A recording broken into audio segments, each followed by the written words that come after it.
Shadows of the Damned is violent, it's sexy, it's gory, and it's frickin' nuts.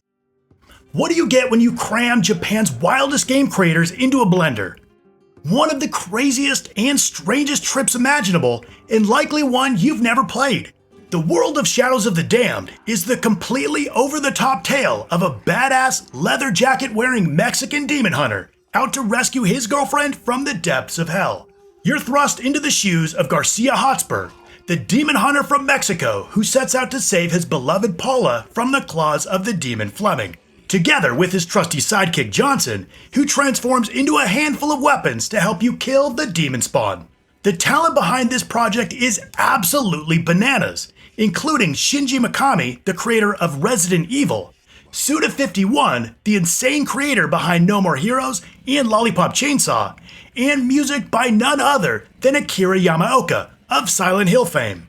If this talent hasn't set your heart racing, you may be dead. But with that talent comes high expectations. So, does Shadows of the Damned live up to them? Yes. Mostly. This third-person action horror shooter thing was developed by Grasshopper Manufacture and published by EA in 2011 for Xbox 360 and PS3. At the very top of Hell's Most Wanted list, just above social media influencers, are demon hunters. Garcia Hotspur just happens to be the best demon hunter there is, which makes him public enemy number one. He kills corrupt souls for the fun of it, so it's not surprising when his girlfriend Paula is kidnapped by the vindictive Lord of Darkness. Unfortunately for the inhabitants of the underworld, there isn't anyone better equipped to win her back.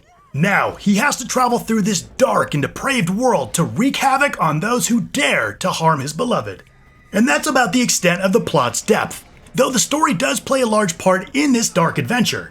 It draws inspiration from Mexican folklore with characters and settings that are steeped in mythology and superstition. A dark world that's offset by irreverent and crude humor that seeps into just about every scene through the dialogue between the eccentric and over-the-top characters. Garcia is accompanied in his journey by a floating skull named Johnson that serves as a tour guide and moral compass, and has a few important tricks up his non-existent sleeves when the situation warrants it. He's able to transform into a torch or a big-ass gun called, wait for it, the Boner. The demon hunting duo is relentlessly crass, fixated on the, Johnson, and its many useful functions. It's immature to be sure, but there's a natural rapport between these characters that gives their raunchy dialogue a whiff of believability. Johnson is without a doubt a highlight. He always has something to say, and it's usually pretty damn funny. I also appreciated the nods to movies that have influenced the game, such as Evil Dead, which just happens to be one of my personal favorites. Oh, you bastards! Why are you torturing me like this? Why? Shadows of the Damned definitely doesn't take itself too seriously, and it's refreshing to see. The dialogue is cheesy as hell, but that's clearly what they were going for here, and for the most part, it works. At times the game can be genuinely funny and had me laughing out loud, and there were just as many times where I was cringing when the jokes didn't land. Despite that, I love how the game just goes for it. It's completely over the top. You can go from stuffing a brain into a baby's mouth to open a door, to reading books and posters about the lifestyles of demons, which are hilarious by the way, to walking across a giant pair of breasts or your girlfriend's ass. Yes, it's random. And yes, it's awesome. The crude humor and colorful language of some of the game's characters won't be to all tastes. This ain't for sensitive souls. While the humor doesn't always land, the non-stop action and over-the-top cutscenes are always a blast. The gameplay is fast-paced and frenetic, with a focus on third-person shooting, exploration, and puzzle solving. Meaning you are on a quest to kick the Prince of Evil's ass? Holy shit! You'll navigate through a variety of levels, battling hordes of demons and solving puzzles to progress. The combat, while satisfying and challenging, can feel a little loose and clunky at times. But again, it manages to remain fun despite any setbacks. Garcia has access to a few different weapons, like the Boner, the Teether, and the Skull Cushioner. You know, the huge. Now, these are basically a pistol, SMG, and shotgun, but they won't stay basic for long. At specific story moments, you'll unlock new powers that make the already delicious combat even more appetizing. Your pistol gains the ability to shoot combustible mines that are just as handy for knocking down crack walls as they are for blowing demons sky high. With a blast from your shotgun, you can blow off an arm or leg or initiate an instant death decapitation. But why waste your time aiming? Homing bullets let you dispose of demons with lazy ease.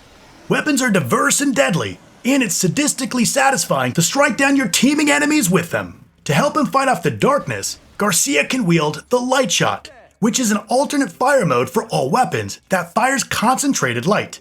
You'll use this to both stun enemies and is a primary mechanic of the game's darkness puzzles. Throughout, you'll battle a variety of the underworld's gnarliest henchmen, many of which can be stunned with light shots and executed at close range. It's always satisfying to blast a weak demon's leg off and then stomp on his spine once it's grounded, with white gems popcorning out.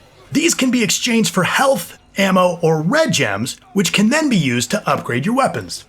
Tougher demons will have red patches of human blood that grant them power, and exposing that blood to shoot at it is the only way to harm them. Demons that become doused in darkness will need to be robbed of their dark armor with a light shot before regular ammunition can finish the job. When surrounded, Garcia can wield Johnson like a club, although that's about as useful as a sternly worded letter. The gameplay is a lot more involved than just shooting any fool who wanders your way. The balance between light and dark is a central theme and mechanic throughout. Pure darkness drains Garcia's life, but pathways or items are often hidden in the shadows. Darkness is this creeping and ever-present threat that lingers around you, and if you get caught in the gloomy veil for too long, it'll be lights out, permanently. By shooting a goat head or light sushi, I'm not explaining it, you can illuminate the surroundings, although some demons will try to undo your work and plunge the area back into darkness. It's a basic concept that's used in interesting ways. Like you may have to run through a shadowy hallway knowing that your health is slowly draining to get to safety on the other side. Or a monster may confront you that fears the darkness above all else, and you have to figure out a way to snuff out the flames without succumbing to death yourself.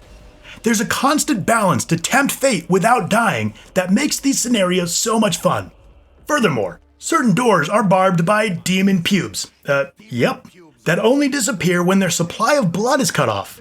Blood which can only be seen and shot at when you're in the darkness. Some areas where you're stuck in the darkness, collecting hearts to keep your energy up and looking for an exit can be really tense as well. Although Garcia can always drink a bottle of tequila to keep his health up. You know, like everyone. Even the conventional gameplay is presented in such a weird way that you might be fooled into thinking it's more original than it is. Like how some doors are locked and you have to find a key. Simple enough, right? Except the locks are crying babies' heads, and the keys are eyes, brains, or strawberries that need to be stuffed into their mouths. The most bland and ordinary tropes look and feel deceptively inventive through sheer force of presentation, and that's no small accomplishment. Each new sequence builds on the previous in unexpected ways, and this growth provides the strongest reason to keep pushing forward. You'll simply never know what to expect next. A mid-game turret sequence reveals the juvenile humor Garcia lives for, and though it's fairly typical, the foreboding atmosphere makes it a memorable diversion. There are a few stages that completely break free from the third-person shooter trappings, and the fun doesn't slow down for a second. By the time you get to the fourth act, you'll think you've learned every trick, but you couldn't be more wrong. There's always something new and surreal, which keeps you constantly playing to see what could possibly be just around the corner. Well, that killed my stiffy. An undeniable highlight is the range of eccentric boss encounters. This is no surprise coming from Suda51. Each boss design is more creative and gruesome than the last. And like so much about the game, none of them are all that difficult. They're somewhat like bosses in Zelda games, where working out how to beat them is the challenge, rather than undertaking the actions themselves. Figuring out their vulnerability, while never super tough, is consistently rewarding. Take one look and it's clear the art style isn't like anything else. Nothing looked like it back then or since.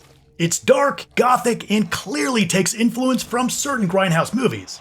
It has a striking and vivid color palette with intricate level design.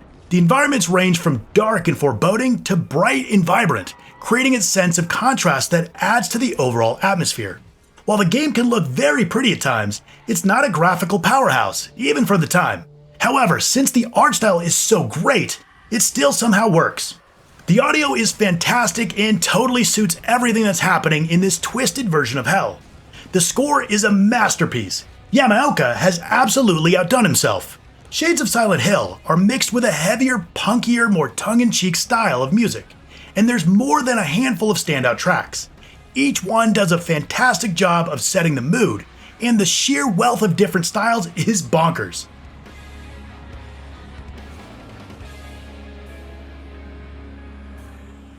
The music is backed up by some fantastic voice acting too.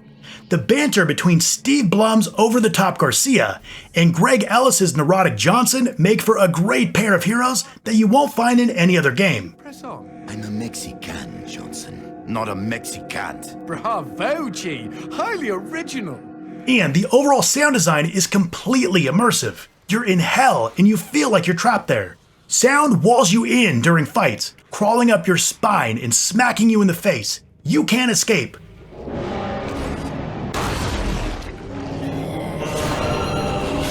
Demons growl in the distance. The rattle of your machine gun echoes off the walls while a goat cries overhead. You can literally hear the darkness closing in on you. It's amazing how much this all comes together and adds to the adventure. While I've been heaping praise on this game, it's definitely not perfect. Garcia moves with a clunky grace of a newborn giraffe. His animations are jerky and at times feel overly weighty. The camera is a bit too zoomed in without the option to adjust, which can make navigation really awkward, and at times when enemies trap you in a corner, it's hard to see. Also, the game is aggressively buggy. Flawed mechanics and technical issues have derailed lesser games, but with the overall package making this so fun, these brief moments are forgotten quickly. Shadows of the Damned takes 8 or so hours on your first playthrough. If you want to fully complete it and get all of the achievements, then you'll need to play through it at least 3 times, one for each difficulty setting since they don't stack, and there isn't a New Game Plus option. Now, with the game as short as it is, and since not 1 second of the time is wasted on boring activities, this isn't a huge issue. This is a tightly crafted adventure with a relentless sense of pace that continually pushes you forward. All in, you're looking at just shy of 20 hours. Shadows of the Damned is an absurd game, but it's an absurdity that's so stunning in delivery that you can't help but to love it. This is a memorable, idiosyncratic, and preposterous game, but even in its weirdest moments, it doesn't exclude the player. Unlike a lot of other strange games, Shadows of the Damned wants you along for the ride every step of the way. There are clearly some glaring issues that may on its face deter some players from checking this game out. But this is a game worth checking out. It's absolutely something that has to be experienced to be believed. For those in the right frame of mind and a willingness to forgive, the fun is undeniable and will be enjoyed by the bloody bucketful. That name is Garcia Hotspur, hunter of demons and slayer of cabrons like you!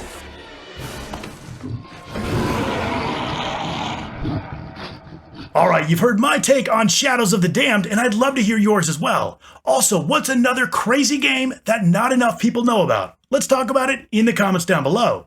If you liked the video, hit like and subscribe. And if you want another crazy trip, check out my video right here. I want to thank you so much for watching, and I'll see you next time.